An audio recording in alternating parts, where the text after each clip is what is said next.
오늘은 제자의 삶이라는 제목으로 같이 은혜를 나누겠습니다. 예수님께서 제자들하고 마을에 나가시다가 길에서 예수님이 제자들에게 질문했습니다.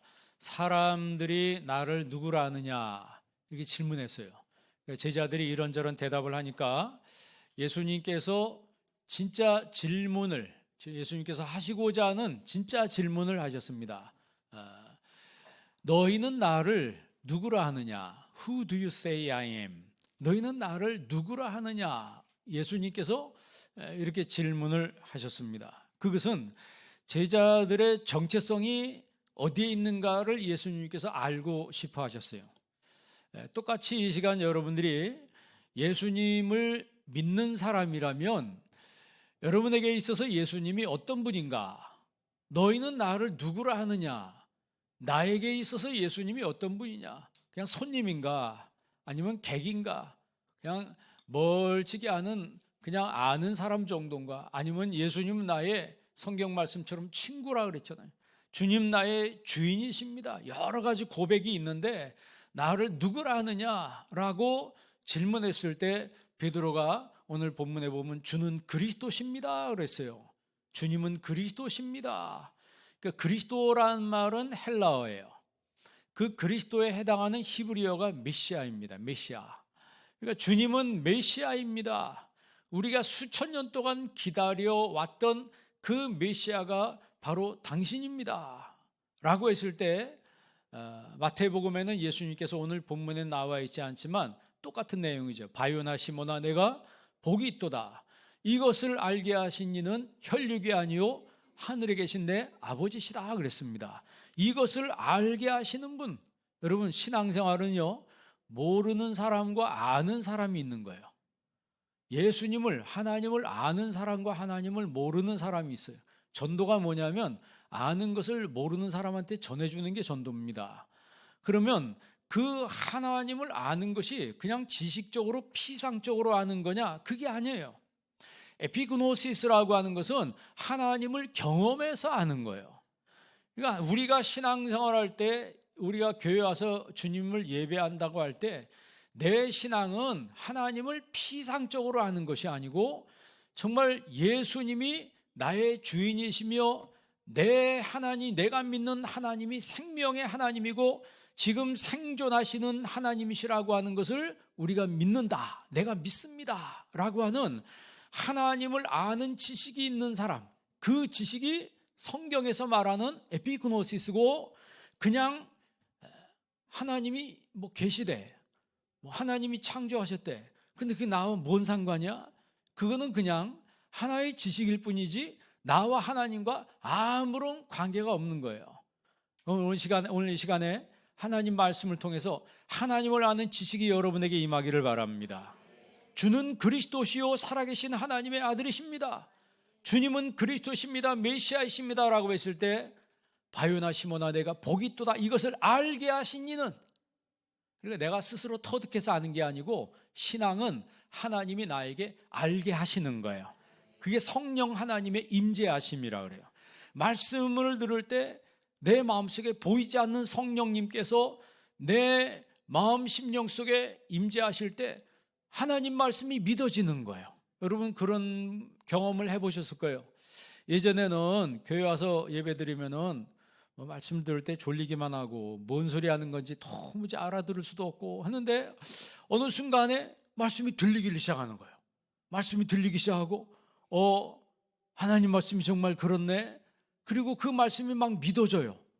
그리고 말씀을 들으면서 이상하게 기쁨이 생기고 말씀을 들을 때마다 내 마음에 평안함이 생기고 불안했던 내 마음이 이상하게 예배만 드리면 내 마음속에 하나님의 샬롬이 임하게 되고 내 마음속에 기쁨이 임하게 되고 알 수 없는 그 감사와 기쁨이 은혜가 내 심령 속에 강물처럼 흘러들어오는 것은 그 사람이 이제 하나님의 은혜를 받기 시작했다는 거예요.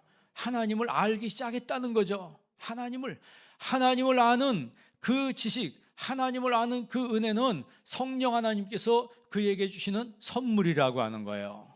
내가 노력해서 받는 게 아니고 신앙이라고 하는 것은 하나님이 나에게 주신 선물을 받기만 하면 되는 거예요. 뭐만 안 하면 되냐면 거절만 안 하면 됩니다.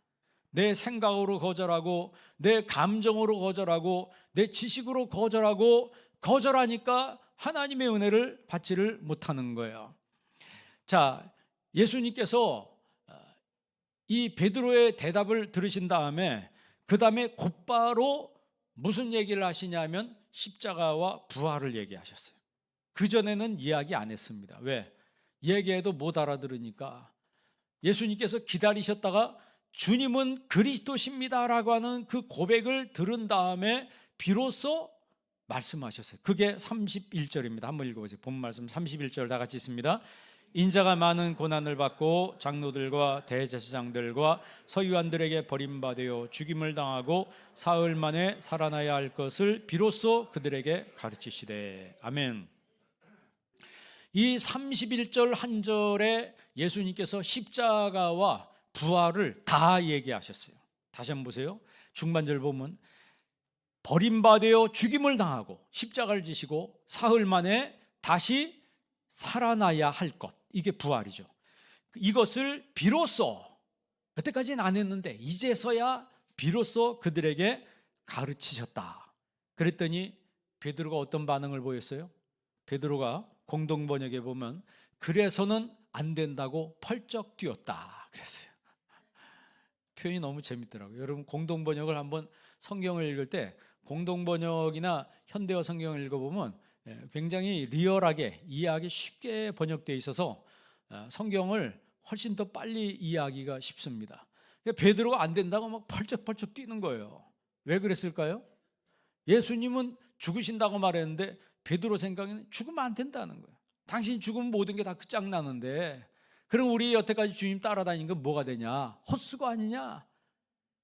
그러니까 전부 세상적으로 이해를 했고 예수님을 메시아라고 이해를 했는데 정치적인 메시아로 이해를 한 거죠. 자, 32절 한번 읽어보세요. 32절 읽습니다. 드러내놓고 이 말씀을 하시니 베드로가 드러내놓고 이 말씀을 하심에 이제는 십자가와 부활을 예수님이 드러내놓고 공개적으로 이야기하셨어요. 그랬더니 베드로가 예수를 붙들고 뭐하매? 항변하매. 그 다음 33절 다 같이 한번 읽습니다. 예수께서 돌이키사 제자들을 보시며 베드로를 꾸짖어 이르시되 사탄아 내 뒤로 물러가라. 내가 하나님의 일을 생각하지 아니하고 도리어 사람의 일을 생각하는도다 하시고. 아멘. 잘 보세요. 32절 보세요. 베드로가 예수님을 붙들고 뭐하매? 이 항변한다는 말하고 33절에 예수님께서 베드로를 꾸짖는다는 말하고 헬라어 원문 성경이 똑같아요. 에피티마오라고 해서 쉽게 말하면 그 베드로가 예수님께 항변했다는 말이 붙들었다고 그랬죠. 예수님을 붙들고 막 예수님을 야단치듯이 말하는 거예요. 무슨 마음 약한 얘기를 하십니까? 죽으면 안 된다는 거죠. 무슨 그런 소리를 하십니까? 그 NIV 성경에 He began to rebuke him이라고 그랬어요. rebuke, 꾸짖었다 그랬어요. 똑같이 33절에도 꾸짖는다는 얘기예요. 그러니까 예수님이 베드로를 가만 보니까 이게 하나님의 일을 생각하는 거예요? 사람의 일을 생각하는 거예요? 그러니까 모든 일에는 하나님의 일이 있고 사람의 일이 있어요. 그런데 중요한 것은 생각의 차이입니다. 생각의 차이. 여러분, 하나님이 우리에게 역사할 때 내가 하나님의 영광 위에서 쓰임받는 사람이 될 때 하나님이 뭐를 통해서 역사하시냐면 생각을 통해서 역사해요. 나에게 생각을 통해서 은혜 받게 하시고 생각을 통해서 좋은 생각을 하게 하시고 나로 하여금 좋은 마음을 갖게 하신다고. 그런데 반대로 마귀가 역사할 때도 생각을 통해서 역사해요. 사탄이 들어오는 통로가 어디라고 그랬어요? 생각이라고 그랬어요. 가룟 유다에게 마귀가 예수님을 팔려는 생각을 집어넣었다 그랬어요. 가룟 유다가 그런 사탄이 자기에게 생각을 집어넣을 때 거절할 수 있었습니다. 분명히 거절할 수 있었는데 No! 이렇게 말할 수 있었어요. 안 돼! 이렇게 말할 수 있었는데 가룟 유다가 사탄이 넣어주는 생각을 그냥 받아들였어요. 우리가 매일매일 생각하며 사는데 내게 일어나는 생각이 다 내 생각이라고 생각하면 안 됩니다. 무수한 생각들이, 좋은 생각도 들고 안 좋은 생각도 들고 그러잖아요. 그죠? 어떤 사람은 그냥 확 죽어버리자 이런 생각, 그거는 누가 준 생각이에요? 그거는 하나님이 주시는 생각은 100% 아닙니다. 내가 누구를 한번 혼내줄까? 누구를 한번 어떻게 손봐줄까? 그런 생각은 하나님이 주시는 생각은 아니에요. 내가 저거를 어떻게 훔칠까? 그거는 하나님이 주신 생각이 아니거든. 근데 사람이 그런 걸 훔치고 사람을 해치고 하는 그 생각이 올 때, 그거를 받아들였을 때 그걸 실천으로 옮기는 거예요. 그러니까 가룟 유다도 예수님을 팔려는 생각을 성경에 마귀가 집어넣었다 그랬어요.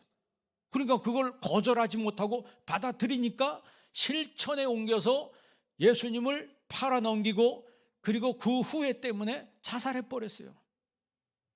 그러니까 요한복음 10장 10절 말씀처럼 도둑이 오는 것은, 그 도둑은 사탄입니다. 마귀가 오는 것은 도둑질하고 죽이고 멸망시키는 것뿐이요. 그러니까 어둠의 영이 오면은 우리의 모든 걸 다 도둑질해 갑니다. 건강도 도둑질해 가고, 부부금술도 도둑질해 가고, 경제도 도둑질해 가고, 자식도 도둑질해 가고, 다 도둑질하고 거기서 끝나는 게 아니고 죽여요. 그리고 완전히 멸망, 디스트로이, 완전히 파괴시켜 버립니다. 그러나 내가 온 것은, 예수님이 오신 것은 양으로 우리로 하여금 생명을 얻게 하고 더 풍성히 얻게 하려 함이라 그랬어요. 주님은 우리가 풍성한 삶을 살기를 원하십니다. 여러분, 예수님 만나서 여러분 풍성한 삶을 살기를 바랍니다. 그게 분기점이 어디냐면 생각입니다. 생각에서 갈리는 거예요. 오늘 다시 한번 33절 보세요. 중반절에 보면 베드로를 예수님이 꾸짖었습니다. 사탄아, 내 뒤로 물러가라. 아니, 좀 전까지 칭찬받았다가 신앙생활 열심히 잘하는 사람인데 예수님께서 그 사람을 향해서 사탄아, 내 뒤로 물러가라 그랬어요. 나도 모르는 사이에 교회 생활 오래 하고 내가 신앙이 좋다고 생각해도 순식간에 사탄의 도구로 쓰임받을 수도 있다는 것에 대해서 우리가 경각심을 가져야 합니다. 경각심을 가져야 되는 거예요. 내가 하나님의 일을 생각하지 아니하고 도리어 사람의 일을 생각하는도다 하시고 그랬어요. 그러니까 하나님의 일이 있고 사람의 일이 있는데, 그게 뭐를 통해서 간다고요? 생각을 통해서 가는 거예요. 여러분, 하나님의 일을 생각하시기를 바랍니다. 그러니까 쉽게 말하면 하나님의 관점에서 생각한다는 거예요. 가정에서 내가 살 때도 부모 자식 간에, 부부 간에 하나님의 관점에서 생각하면 내가 이해하게 됩니다. 배려하게 되고 오해하는 것도 풀 수 있어요. 왜? 하나님의 관점에 생각하면. 그러나 사람의 관점에서 생각하면 풀려지지가 않아요. 더 꼬이게 되는 것이 나중에 관계의 파괴로 나아가게 되는 경우가 굉장히 많습니다.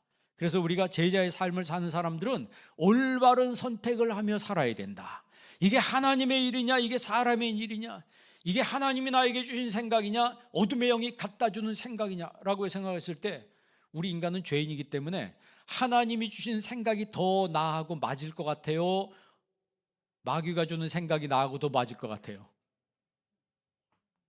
우리가 죄인이기 때문에 통계적으로 보면 사탄이 가져다 주는 생각이 더 나하고 맞는 것 같아요. 그러니까 그거를 홀딱 받아들이고, 하나님 주신 생각은 어쩐지 거북스럽고 어쩐지 부담스럽고, 그래서 꼭 그렇게 가야지 하면서 내가 믿을 필요가 있냐?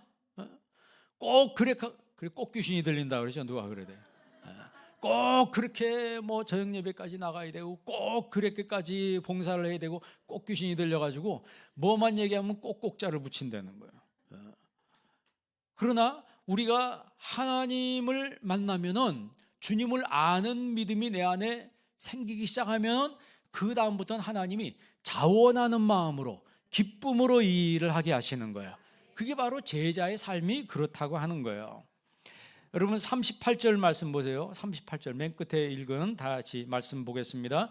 누구든지 이 음란하고 죄 많은 세대에서 나와 내 말을 부끄러워하면 인자도 아버지의 영광으로 거룩한 천사들과 함께 올 때 그 사람을 부끄러워하리라. 아멘.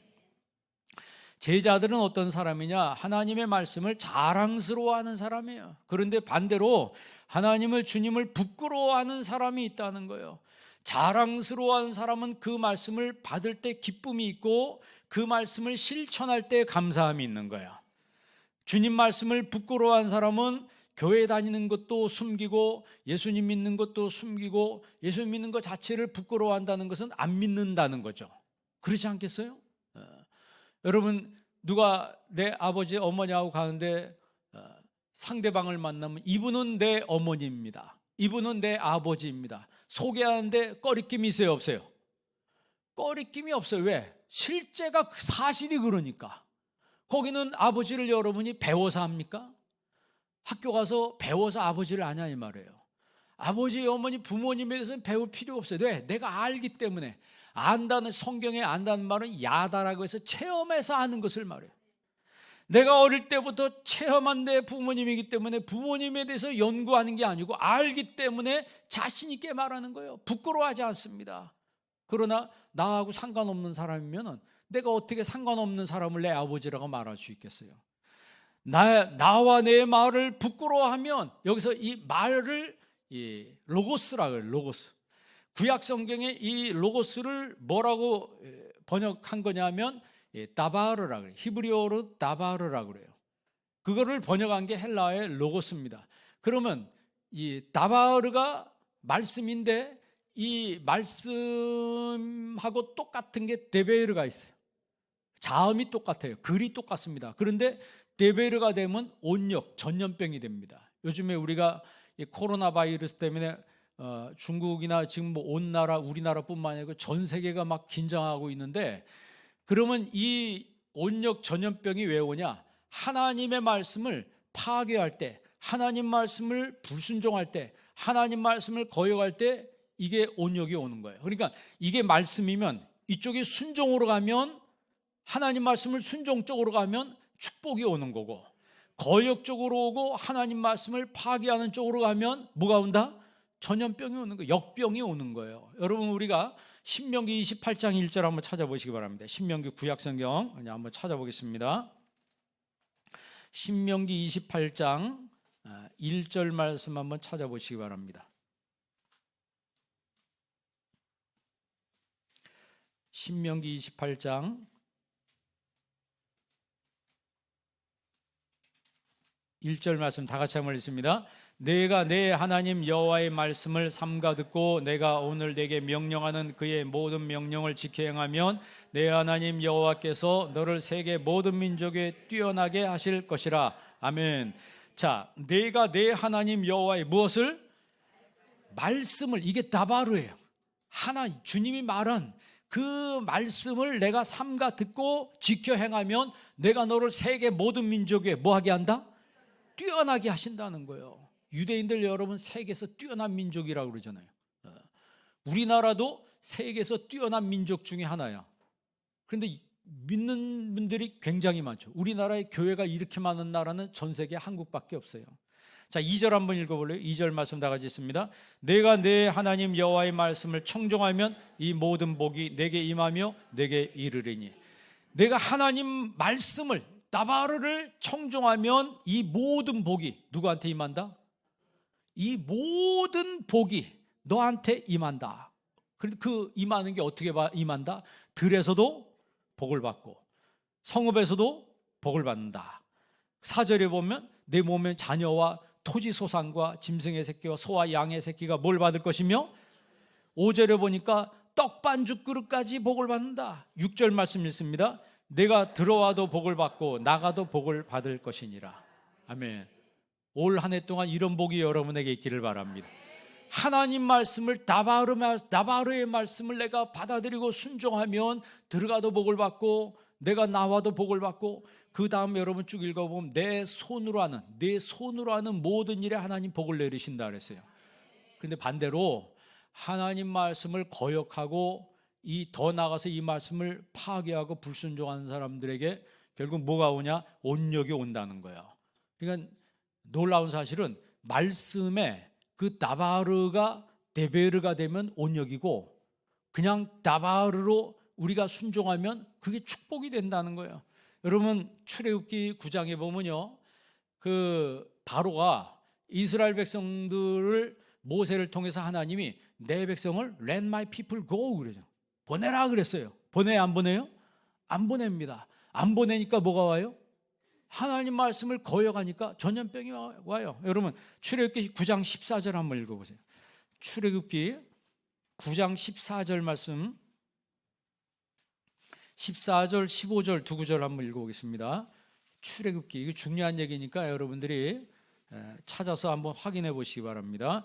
다 같이 읽습니다. 내가 이번에는 모든 재앙을 너와 내 신하와 내 백성에게 내려 온 천하에 나와 같은 자가 없음을 내가 알게 하리라. 내가 손을 펴서 돌림병으로 너와 내 백성을 쳤더라면 내가 세상에서 끊어졌을 것이나. 아멘.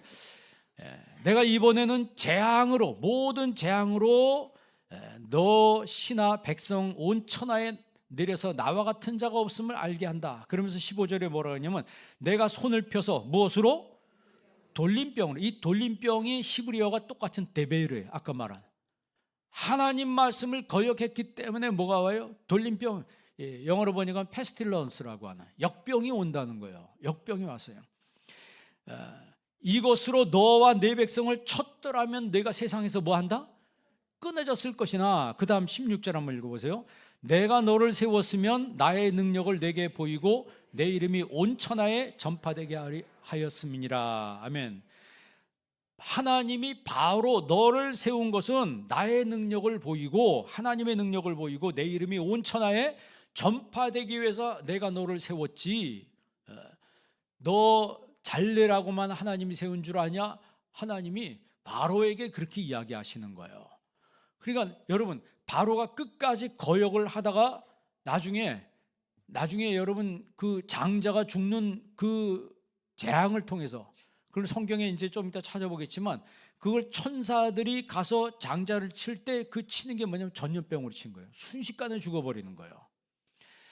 그래서 결국 이스라엘 백성들을 풀어줍니다. 이들이 광야 생활을 할 때 광야에 있는 그 민족들이 이스라엘 볼 때마다 두려워 떨어요. 그들을 보고, 사람을 보고 두려워 떤 게 아니고 그들과 함께하는 신을 보고 두려워 떤 거예요. 저 사람들과 함께하는 그 신을 우리가 어떻게 대적할 수 있겠느냐. 뭐 대표적으로 여러분 여리고성 사건 있잖아요.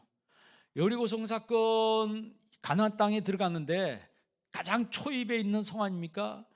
두 겹으로 돼 있는 성인데 굉장히 견고한 철옹성과 같은 난공불락의 성인데 거기 있는 사람들이 거인 족속들입니다. 그런데 무기체계도 제대로 돼 있지 않은, 전략과 병기도 변변치 않은 그 사람들을 무서워해서 성문을 꽁꽁 걸어 잠그고 그 안에 들어가 앉았어요. 그거는 그 이스라엘 백성들을 두려워한 게 아니고 그들과 함께하는 하나님을 두려워한 거예요.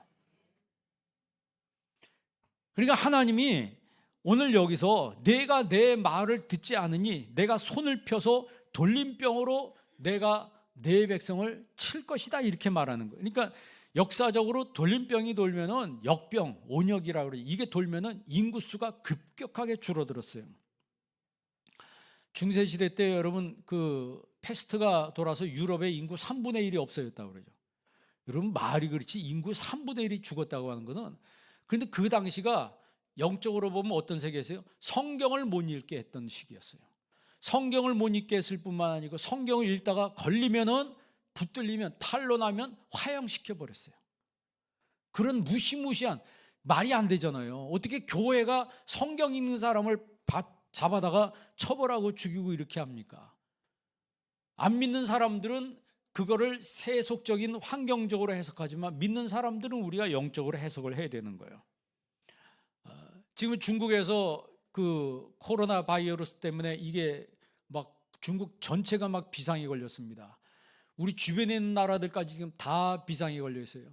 그런데 놀라운 사실은 이 중국 정부가 성경을 다시 쓴다 그래서 제가 여러 번 얘기했는데, 그 지난주에 우리 선교사님들 만나서 확실하게 확인했는데 그 성경을 중국 정부가 다시 쓰는데 부할 얘기는 부자를 빼버린다. 그래서 성경을 완전히 그 새로운 성경을 중국 공산당에 맞게 성경을 새로 쓰고 있어요. 여러분, 이게 성경을 파괴하는 겁니다. 이거는 우리가 예수 믿는 사람들은요, 기도해야 합니다. 기도해야 되는데 그 정부가 그 일을 중단하도록 여러분이 기도하시기를 바랍니다. 그걸 중단하도록 기도해야 돼요. 왜냐하면 그 일을 계속하면 나중에 나라 자체가 절단나게 됩니다. 왜냐하면 역사가 그걸 증명을 하고 있어요. 여러분, 레위기서 한번 26장 한번 읽어보시기 바랍니다. 레위기서 26장 24절부터 한번 보시기 바랍니다. 레위기서 구약성경 189면이에요. 레위기서 26장 24절 다 같이 읽습니다. 나 곧 나도 너희에게 대항하여 너희 죄로 말미암아 너희를 7배나 더 치리라. 25절 내가 칼을 너희에게로 가져다가 언약을 어긴 원수를 갚을 것이며 너희가 성읍에 모일지라도 너희 중에 연병을 보내고 너희를 대적의 손에 넘길 것이며. 여러분, 너희가 성읍에 모일지라도 너희 중에 뭘 보내고, 이 연병이 똑같은 아까 말한 데베르예요. 하나님 말씀을 거역하면, 하나님 말씀을 파괴하면 뭐가 온다? 연병이 오는 거예요. 너희를 대적의 손에 넘길 것이며, 대적의 손에 넘길 것이며, 이 말은 뭐예요? 경제가 어려워진다는 거예요. 경제가 어려워진다는 거예요. 지금 그 중국의 젖줄을 먹고 사는 나라가 어디냐면 북한입니다. 근데 지금 중국이 모든 걸 다 봉쇄하기 시작했어요. 그러면 어디가 어려워지냐면 북한이 어려워지는 거예요. 왜냐하면 거기에 젖줄이거든요. 거기서 기름을 줘야지 그 북한이라는 나라가 그나마 차를 움직일 수 있었고요. 거기서 모든 게 와야 되는데 중국이 어려워지면 가장 심각하게 어려워지는 데가 북한입니다. 어느 정도로 어려워지냐면 26절 보세요. 26절 있습니다. 내가 너희가 의뢰하는 양식을 끊을 때 열 여인이 한 화덕에서 너희 떡을 구워 저울에 달아 주리니 너희가 먹어도 배부르지 아니하리라. 열 여인이 한 화덕에서 떡을 굽는다 그랬어요. 자, 10명의 여인이 떡을 구우면 몇 군데서도 구워야 돼요? 10군데서 구워야지. 그런데 10명이 한 군데서 구는 거예요. 그래서 저울에 달아서 주는데 너희가 먹어도 뭐 하지 않는다? 먹어도 배고픈다는 거예요. 먹어도 배고픈 거예요. 여러분, 탈북하는 분들 공통점이 뭐예요? 왜 탈북했냐 물으면 배고파서 탈북했다는 거예요. 그분들이 한국에 와서 놀라는 게 뭐냐면, 뭐 하나원인이 국정원에서 조사를 받는데 식사를 하는데 매 끼마다 고기가 나오더라는 거예요. 그러니까 한국 사람들이 매 끼마다 고기를 먹는 거에 대해서 너무 놀랍다는 거예요. 왜냐하면 북한에서는 소고기를 먹으면 안 된대요. 소를 먹다가 걸리면 처벌받는다는 거예요. 심지어 사형당하는 사람도 있대요. 소를 함부로 잡으면 처형당해요. 옛날에 조선시대 때 그랬잖아요. 소는 농사를 짓는데 근본이 된 것이기 때문에 소를 함부로 잡으면 안 된다. 그래서 소 대신 그 미역 먹으라 그러지. 애 나면 고깃국보다 미역국을 먹어라. 뭐 그렇게 했다고 그러잖아요. 그래서 이제 소가 시들시들하다가 병 걸려 죽게 되면요, 소를 잡아야 되잖아. 그럼 먹게 되는데, 그러면 상부에 보고를 해야 된대요. 보고를 하면 위에서 당 간부들이 쫙 내려온다는 거예요. 내려와가지고 소 잡는 날 좋은 부위는 싹 가지고 가고 나머지 뼈다귀만 남는데, 그래가지고 그거 가지고 자기들이 나눠 먹는데 소를 먹으면 안 된다는 거예요. 1년에 돼지 한 이렇게 고기 조금 이렇게 주면 그걸 큰 물에다 넣고 끓인대요. 그래서 뭘 먹냐? 그 물을 먹는데. 그래서 그 고깃국물이라는 거예요. 고깃국물. 그 정도로 굉장히 어려운 그런 나라예요. 그 나라가 여러분 성경을 어떻게 해요? 다 파괴하잖아요. 그런데 중국에도 후진타오 먼저 번의 집권자는 그래도 교회에 대해서 굉장히 호의적이었어요. 근데 지금 집권하고 있는 그 정부는 성경을 완전히 자기가 다 불경까지 다 합해가지고 섞어서 6.25의 경전까지 섞어서 중국에 맞는 성경을 다시 쓴다는 거예요. 이거는요, 성경을 파괴하는 거예요. 파괴하는 거로. 그러니까 지금 중국에 있는 그 교회들이 다 지하로 내려가기 시작했습니다. 중국에 있는 목사님들과 그 교인들이 지하로 들어가. 왜? 정부의 타치 안 받고 우리가 자유롭게 신앙생활을 하겠다는 거예요. 아니, 교회에다가 CCTV를 달아놓고 목사가 설교하는데 원고를 그 정부에다가 제출을 하라고 해서 심의를 받고 설교를 하라. 이게 여러분 신앙의 자유입니까? 그러니까 성경을 아는 중국 그 신앙인들이 중국에 신앙 좋은 분들이 얼마나 많습니까? 그 사람들 신앙의 숫자는 우리보다 훨씬 많습니다. 그분들이 어디로 들어가냐면 옛날 모택동 시절처럼 중국 지하로 다 내려가기 시작했어요. 그러면 이것이 역병이 왜 도는 거냐? 성경적으로 보면 지금 우리가 읽어보니까 뭐를 파괴하니까? 하나님 말씀을 파괴하니까 역병이 오는 거예요. 그러면 저 나라가 살려면 어떻게 하면 돼요? 하나님 말씀을 회복하면 사는 겁니다. 우리 예수 믿는 사람들이기 때문에 우리는 성경적으로 해석해야 되는 거예요. 그리고 우연은 없어요. 이런 일이 일어나는 게 절대 우연이 아닙니다. 모든 것들이 필연적으로 이루어지는 거예요. 여러분 이어서 27절 한번 읽어보세요. 레위기 26장 27절 다 같이 한번 읽습니다.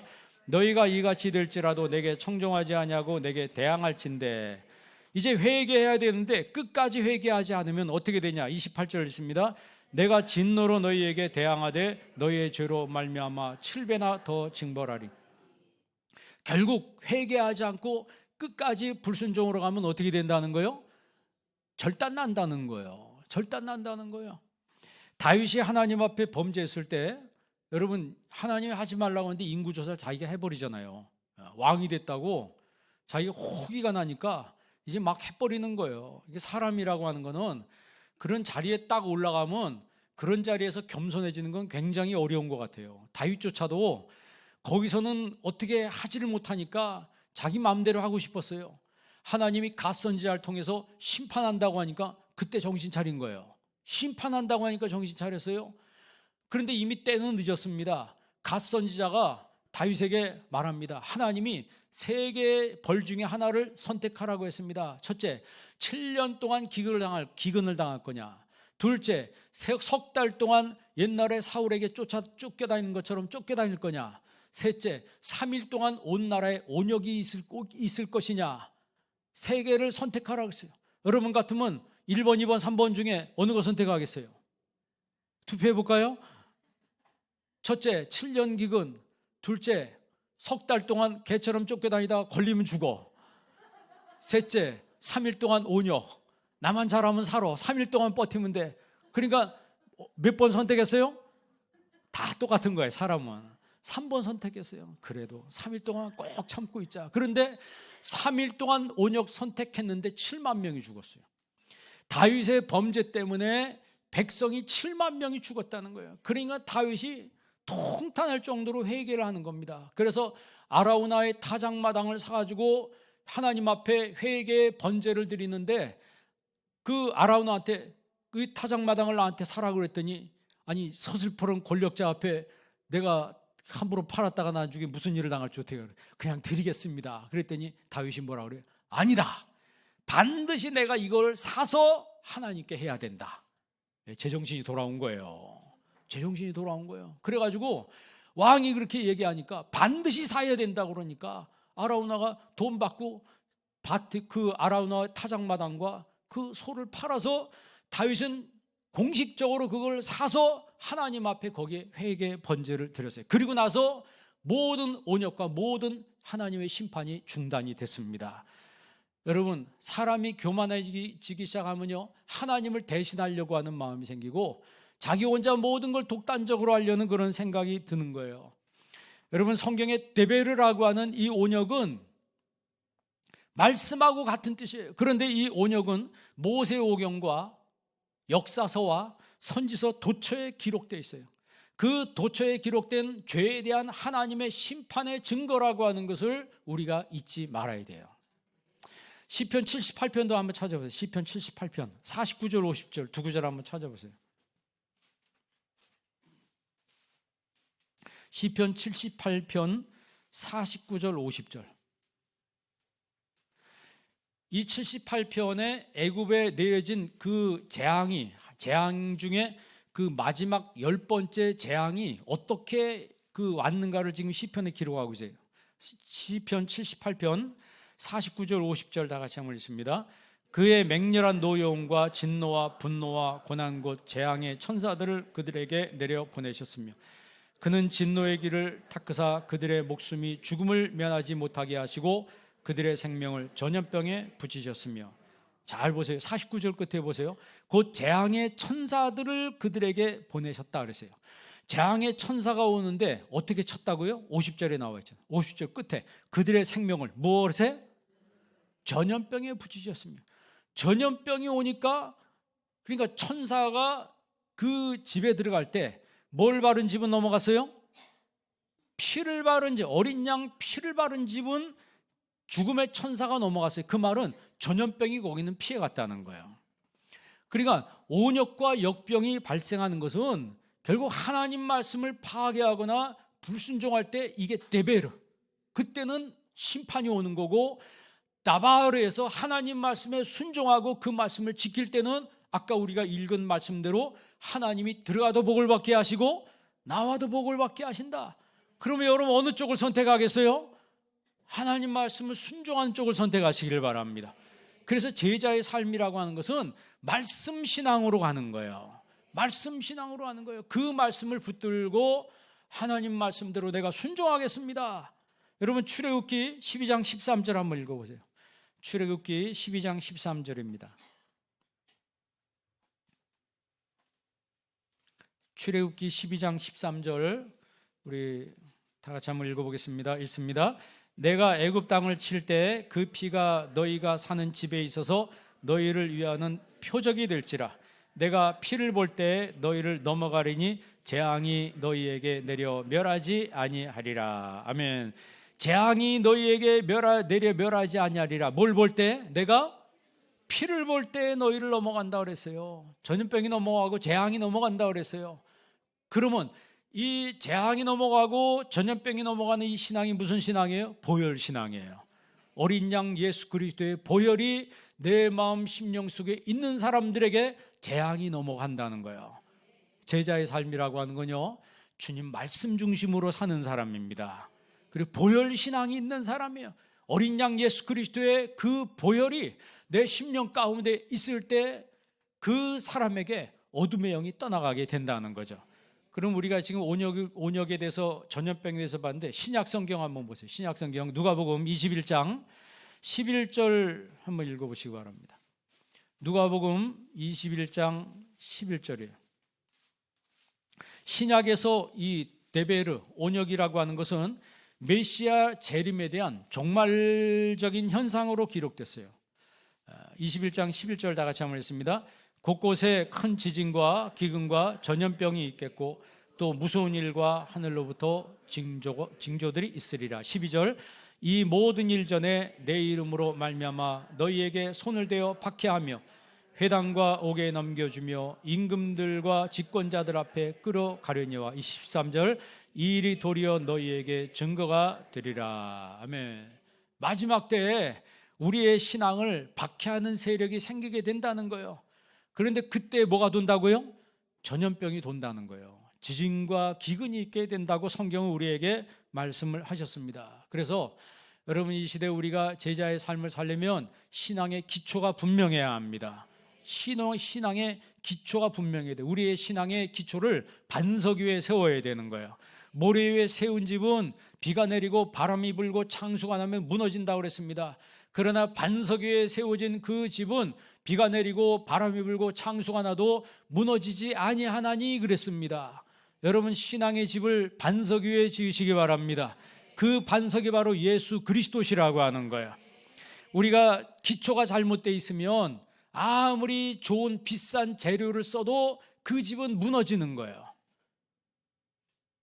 기초가 잘못되어 있으면 신앙생활을 오래 해도 신앙의 기초가 잘못되어 있으면 내가 비싼 재료를 써도 그 집이 한 방에 무너질 수 있다는 것에 대해서 우리가 참으로 영적으로 깨어 있어야 된다는 거예요. 제자의 기초가 뭐예요? 제자의 기초가 뭐예요? 그거는 하나님을 믿는 확신 신앙. 주님을 믿는 이 오늘 핵심 말씀이 34절인데 오늘 말씀 34절 이제 본문에 와서 마가복음 8장 34절 말씀 다 같이 한번 읽습니다.